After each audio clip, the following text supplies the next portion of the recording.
The security footage was grainy, the timestamp blinking in the corner like a slow robotic heartbeat. February 1st, 2:37 a.m. The lobby of the Veritas Hotel was quiet, except for the elevator camera silently watching. A girl stepped inside, petite, black hoodie, maroon skirt, her long dark hair loose around her shoulders. She looked like any other college student on a late-night wander, until she pressed every single button. She crouched low, peeking her head out into the hallway. The elevator doors didn't close. She stepped back in, pressed more buttons, waited. Nothing. Then she flattened herself against the wall, hiding in the corner. Something about the way she moved was off.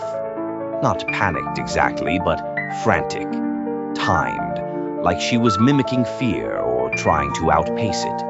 She moved again, this time to the opening. She leaned forward, whispered something to no one.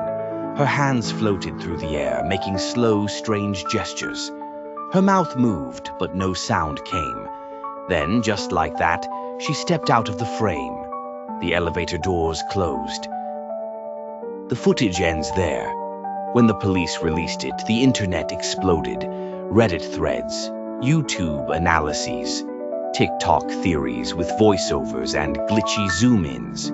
People called it everything from a psychotic break to a ghost encounter.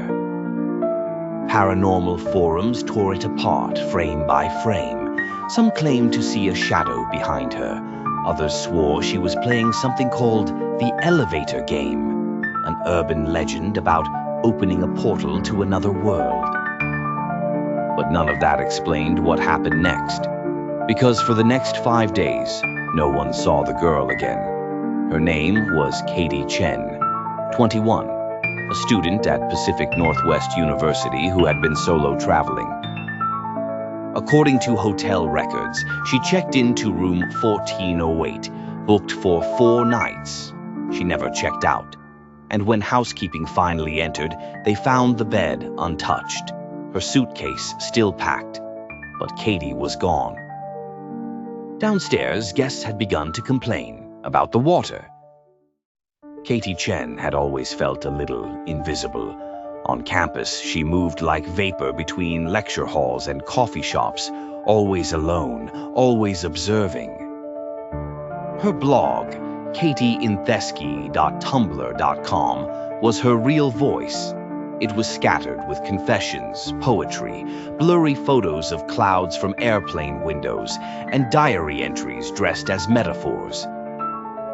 The last post, published 6 days before her disappearance, read simply, "I think something is following me, but maybe it's just me in pieces." Detectives were slow to take her case seriously. She was 21 after all, a legal adult. She could have run off, taken a bus, decided to ghost the world for a while. But Katie's parents, who had reported her missing from their home in Vancouver, knew better. She had always kept in touch. Regular calls, detailed itineraries. She didn't vanish, her mother insisted. She was taken or something happened. The Veritas Hotel's front desk staff remembered Katie. Polite, soft-spoken. She'd checked in alone, paid with a debit card, and asked for a high floor with a good view. Security logs showed no signs of forced entry into her room. Her keycard had been used once, to enter the elevator the night she disappeared. No one had seen her since. That's when the water complaints started. Guests on the 14th and 15th floors began reporting brown, foul-tasting water, low pressure, strange odors. One couple said their shower water smelled like something had died inside the pipes.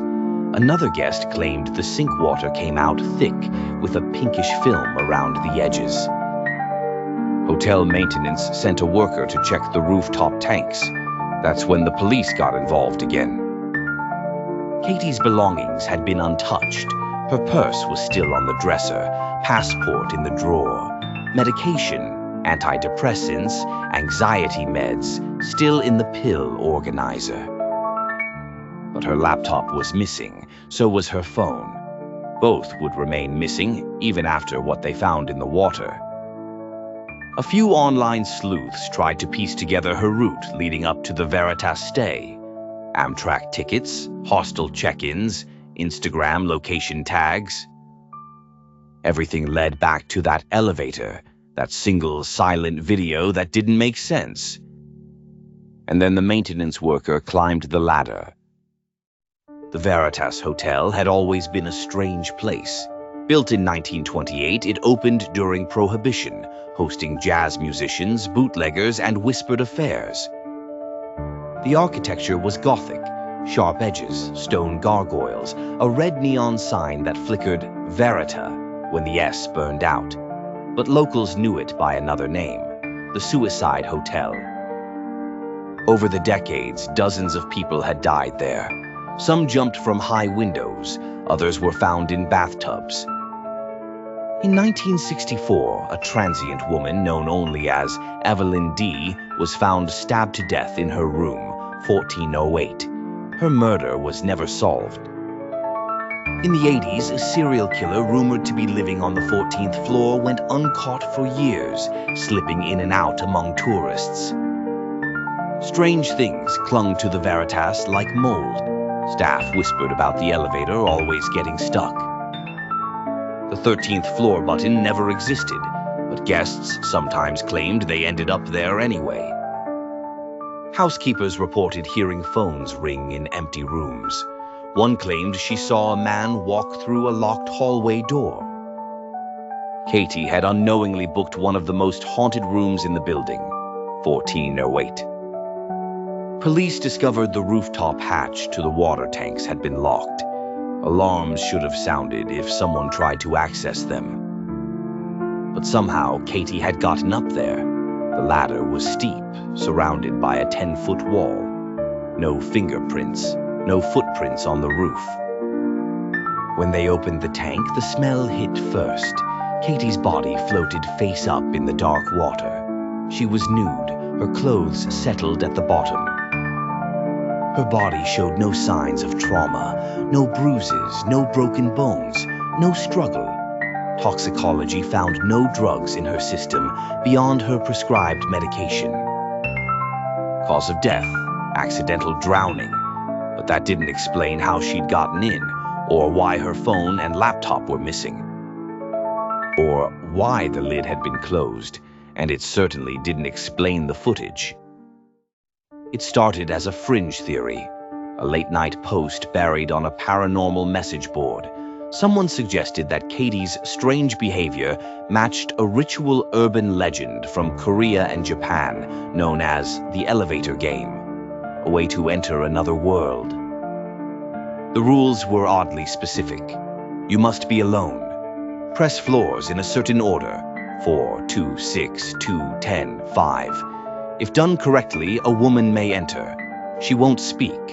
Don't look at her, don't talk to her. On the final floor, if you exit, you'll find yourself elsewhere. Katie had pressed those floors. People started matching her elevator footage to the game's instructions.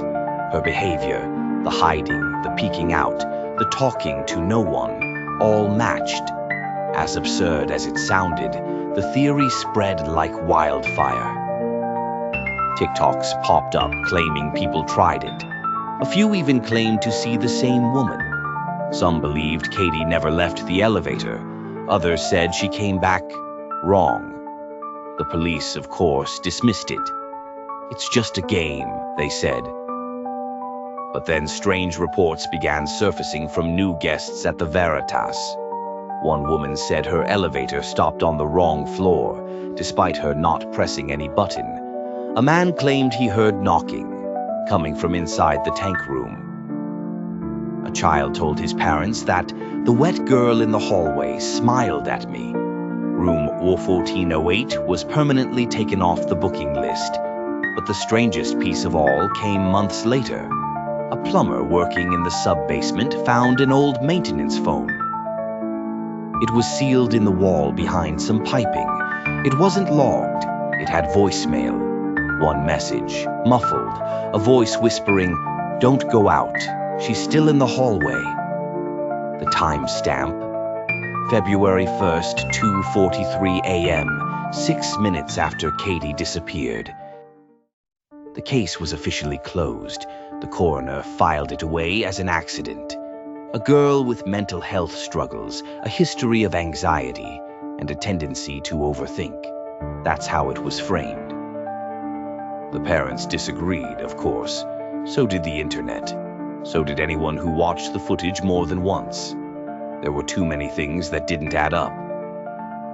The tank lid had been closed. No ladder marks, no rooftop prints. The alarms didn't go off.